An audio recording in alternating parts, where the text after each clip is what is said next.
वर्ष भूल गगन से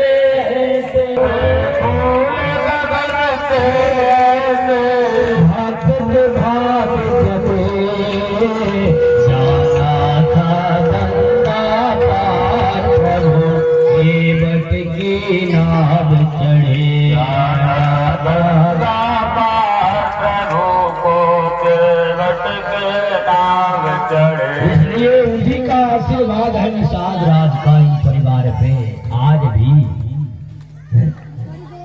इसलिए परम सौभाग्यशाली है ये भागवत की कथा 7 दिन तक अपने पितरों के लिए, अपने पिता के लिए और अपने कुल के कुल देवी देवताओं के लिए सबके आशीर्वाद से इस कथा का आज विश्राम दिवस है।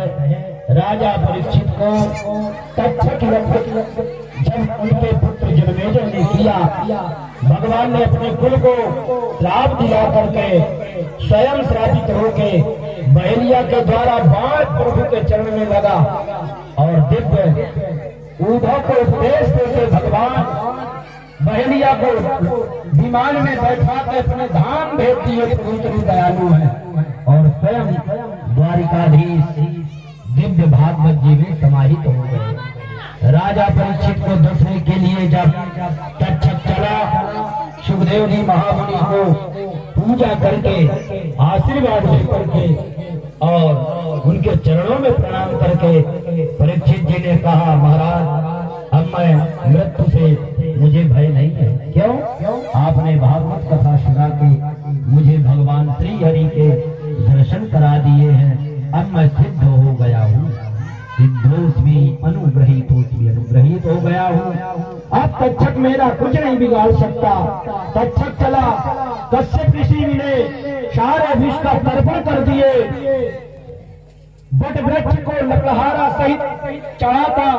तक्षक ने जैसे फूंक मारा, सारा वृक्ष जल के धू राख हो गया और ऋषि ने जल लेकर के छींटा मारा, वृक्ष खड़ा हो गया, जीवित हो गया। तब विश्वास हो गया, बोले महाराज इनकी उम्र कितनी है?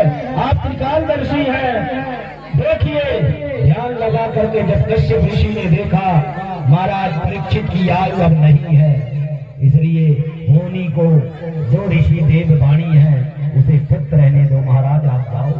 तक्षक ने बहुत सारा धन दिया, लेकर के वो चले गए कश्यप मुनि और तक्षक चला। महाराज की पूजा करके परीक्षित जी गंगा के तट पे गए, पूर्व की ओर चटाई बिछाए बैठ गए, योग के द्वारा अपने आत्मा को परमात्मा में विलीन कर दिए। तक्षक पहुंचा, जैसे स्पर्श किया वैसे धू करके परीक्षित का सारा शरीर दग्ध हो गया और परीक्षित जी को मोक्ष मिल गया। लौकिक शरीर होता तो चिता जला के दाह संस्कार करना पड़ता, उनकी आत्मा परमात्मा में मिल गई और भागवत जी के द्वारा राजा परीक्षित को मुक्ति मिल गई। इसी कामना से अब सुखदेव जी पूजित होकर के चले गए, व्यास जी ऋषि सब चले गए। भागवत की आरती होगी, चढ़ोतरी होगी।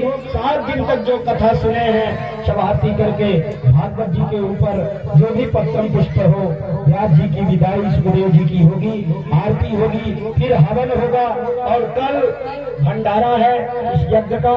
इसलिए 7 दिन मिलकर के जो कथा सुने हैं उसका सबको पुण्य मिले। धन्य आप सब बड़भागी है।